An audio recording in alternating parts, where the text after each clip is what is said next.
മലയാള സിനിമയുടെ കാരണവർ, നാട്യങ്ങളില്ലാത്ത കലാകാരൻ, വിശ്വസിച്ച ആദർശത്തിലും പ്രത്യയശാസ്ത്രത്തിലും മരണം വരെ വിശ്വസിച്ച വ്യക്തി.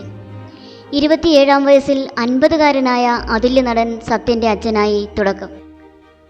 ബ്ലാക്ക് ആൻഡ് വൈറ്റ് സിനിമകളുടെ കാലത്ത് അധോലോക നായകനായും ക്രൂരനായും വില്ലനായും വേഷമിട്ട നടൻ.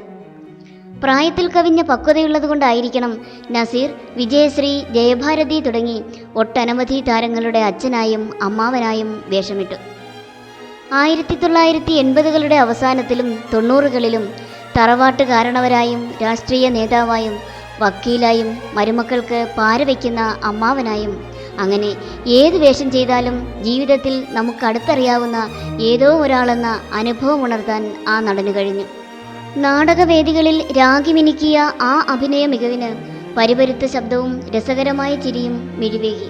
തനിമയാർന്ന കഥാപാത്രങ്ങൾക്ക് മനോധർമ്മത്തിൻ്റെയും ഗ്രാമീണതയുടെയും നിഷ്കളങ്കതയുടെയും ഭാവങ്ങൾ പകർന്നു നൽകിയ ശങ്കരാടി എന്ന മഹാപ്രതിഭ. ശങ്കരാടി എന്ന നടനെ മലയാളികൾക്ക് അത്ര പെട്ടെന്നൊന്നും മറക്കാനാകില്ല. മനസ്സിൽ ഓർത്തെടുക്കാവുന്ന ഒട്ടനവധി കഥാപാത്രങ്ങളും അഭിനയ മുഹൂർത്തങ്ങളുമാണ് ഈ മഹാനടൻ മലയാള സിനിമയ്ക്ക് സമ്മാനിച്ചത്. തൻ്റേതായ ശൈലിയിലുള്ള അഭിനയവും ശരീരപ്രകൃതിയും മറ്റുള്ളവരിൽ നിന്നും അദ്ദേഹത്തെ വ്യത്യസ്തനാക്കി. അച്ഛൻ, അമ്മാവൻ, കാര്യസ്ഥൻ തുടങ്ങി ഒട്ടേറെ വേഷങ്ങളിലൂടെ അദ്ദേഹം പ്രേക്ഷകർക്ക് മുന്നിലെത്തി.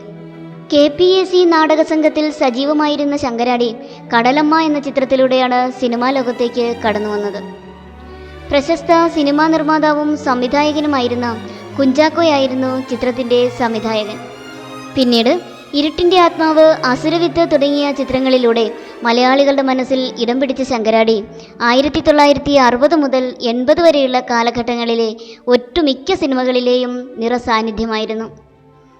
ഇരുട്ടിൻ്റെ ആത്മാവിലെ അച്യുതൻ നായർ, നാടോടിക്കാറ്റിലെ പണിക്കരമ്മാവൻ, സന്ദേശത്തിലെ താത്വികാചാര്യൻ കുമാരപിള്ള, ഗാന്ധിനഗർ സെക്കൻഡ് സ്ട്രീറ്റിലെ നോവലിസ്റ്റ് കുട്ടിച്ചൻ, വിയറ്റ്നാം കോളനിയിലെ പ്രേക്ഷകരെ ഏറെ ചിരിപ്പിച്ച മാനസിക രോഗി, മിന്നാരത്തിലെ കുക്ക് അയ്യർ, അങ്ങനെ വർഷത്തിൽ 40-ലേറെ സിനിമകൾ ആവർത്തന വിരസതയില്ലാതെ പ്രേക്ഷകന് നൽകിയ മഹാനടനായിരുന്നു ശങ്കരാടി. സംസ്ഥാന ചലച്ചിത്ര പുരസ്കാരവും 3 വർഷം അടുപ്പിച്ച് സംസ്ഥാന സർക്കാരിൻ്റെ സ്വഭാവ നടനുള്ള പുരസ്കാരവും അദ്ദേഹം നേടി. 1924-ൽ കണക്ക ചെമ്പകരാമൻ പരമേശ്വരൻ പിള്ളയുടെയും ചെറായി ജാനകി അമ്മയുടെയും മകനായി വടക്കൻ പറവൂർ മേമന വീട്ടിലാണ് ശങ്കരാടി ജനിച്ചത്. ചന്ദ്രശേഖര മേനോൻ എന്നതാണ് യഥാർത്ഥ പേര്. പിന്നീട് തറവാട്ടു പേരായ ശങ്കരാടി എന്ന പേര് സ്വീകരിച്ചു. എറണാകുളം മഹാരാജാസ് കോളേജിൽ നിന്നും വിദ്യാഭ്യാസം പൂർത്തിയാക്കിയ ശങ്കരാടി ബറോഡയിൽ മറൈൻ എഞ്ചിനീയറിംഗ് കോളേജിൽ പഠിക്കാൻ പോയെങ്കിലും പഠനം പാതി വഴിയിൽ ഉപേക്ഷിച്ചു. നാടക സംഘത്തിലേക്കും അഭിനയത്തിലേക്കും എത്തുന്നതിനു മുൻപ് രാഷ്ട്രീയം, പത്രപ്രവർത്തനം എന്നീ മേഖലകളിലും അദ്ദേഹം സജീവമായിരുന്നു. മനസ്സിലുള്ളത് വെട്ടിത്തുറന്ന് പറയുന്ന, സ്നേഹവും ദേഷ്യവും സന്തോഷവുമെല്ലാം മറയില്ലാതെ പ്രകടിപ്പിക്കുന്ന ഒരാളായിരുന്നു അദ്ദേഹം. വില്ലൻ വേഷങ്ങളിലായിരുന്നു ശങ്കരാടി ആദ്യകാലത്ത് ശ്രദ്ധിക്കപ്പെട്ടിരുന്നത്. പിന്നീട് കോമഡിയിലേക്ക് ചുവടുമാറിയപ്പോൾ സത്യൻ അന്തിക്കാടിൻ്റെയും ഫാസിലിൻ്റെയും പ്രിയദർശൻ്റെയും സിദ്ദിഖ് ലാലിൻ്റെയും സിനിമകളിൽ സ്ഥിര സാന്നിധ്യമായി. അന്നത്തെ പ്രസിദ്ധരായ പല നടന്മാരെക്കാളും സ്വാഭാവികമായ രീതിയിലായിരുന്നു ശങ്കരാടിയുടെ അഭിനയം. ക്യാമറ മുൻപിലുണ്ടെന്ന തോന്നൽ ഉളവാക്കാത്ത വിധം പെർഫോം ചെയ്യുന്ന നടനായിരുന്നു ശങ്കരാടി. ആ പെർഫോമൻസ് എത്രത്തോളം ശുദ്ധമാണോ അത്രയും ശുദ്ധമായ രീതിയിലാണ് ശങ്കരാടിയുടെ നടപ്പും ഇരിപ്പും സംസാരവും ഇടപഴകലുമൊക്കെ. നയാ പൈസ ചെലവാക്കാത്ത ഒരാൾ എന്ന നിലയിലാണ് സിനിമാ സെറ്റിൽ ശങ്കരാടി അറിയപ്പെട്ടത്. ശങ്കരാടി പ്രായമേറെ ചെന്നാണ് വിവാഹിതനായത്. സിനിമയിൽ നിന്ന് സമ്പാദിക്കുന്ന കാശ് മുഴുവൻ എവിടേക്കാണ് കൊണ്ടുപോകുന്നതെന്ന് പലരും ശങ്കരാടി കേൾക്കത്തന്നെ ചോദിക്കുമായിരുന്നു. ഒരു സദസ്സിൽ വന്നു കഴിഞ്ഞാൽ ആ സദസ്സിനെ വളരെ പെട്ടെന്ന് ഉണർത്തുന്ന ഒരു സിദ്ധി ശങ്കരാടിക്കുണ്ടായിരുന്നു. ബന്ധപ്പെട്ട ആരുമായും അഗാധമായ സൗഹൃദം ശങ്കരാടി സ്ഥാപിക്കുമായിരുന്നു. സുഹൃത്തുക്കൾക്ക് അദ്ദേഹം പതിവായി കത്തെഴുതി. ടെലിഫോണൊക്കെ സജീവമായിരുന്ന കാലത്തും അദ്ദേഹം കത്തുകൾ എഴുതിക്കൊണ്ടിരുന്നു. ഒരു സാധാരണ പോസ്റ്റ് കാർഡിലാണ് എഴുതുക. വീട്ടുവിശേഷം അന്വേഷിച്ചുകൊണ്ടാണ് ഓരോ കുറിപ്പും അവസാനിക്കുക. ബന്ധങ്ങൾ ചികയുന്ന ഒരു സ്വഭാവമുണ്ടായിരുന്നു ശങ്കരാടിക്ക്. ബന്ധങ്ങളുടെ കണ്ണി ചേർത്ത് അതിൻ്റെ അറ്റം വരെ പോയി ആ ഊരും പേരുമായി തനിക്കുള്ള ബന്ധം കൂടി ശങ്കരാടി സ്ഥാപിച്ചെടുക്കും. ആർഭാടം തീരെയില്ലാത്ത ഒരു നടനായിരുന്നു ശങ്കരാടി. ഒരു മുറിയും ഒരു ഫാനും ഒരു ബാത്റൂമും ഉണ്ടായാൽ ശങ്കരാടി ഹാപ്പിയായിരുന്നു. നിർമ്മാതാവിന് അധിക ഭാരം ചുമത്തുന്ന ഒന്നും ശങ്കരാടിയിലില്ലായിരുന്നു. അതിമനോഹരമായ ഹ്യൂമർ സെൻസ് ശങ്കരാടിക്കുണ്ടായിരുന്നു. മമ്മൂട്ടിയും മോഹൻലാലും ശങ്കരാടിക്ക് പ്രിയപ്പെട്ടവരായിരുന്നു.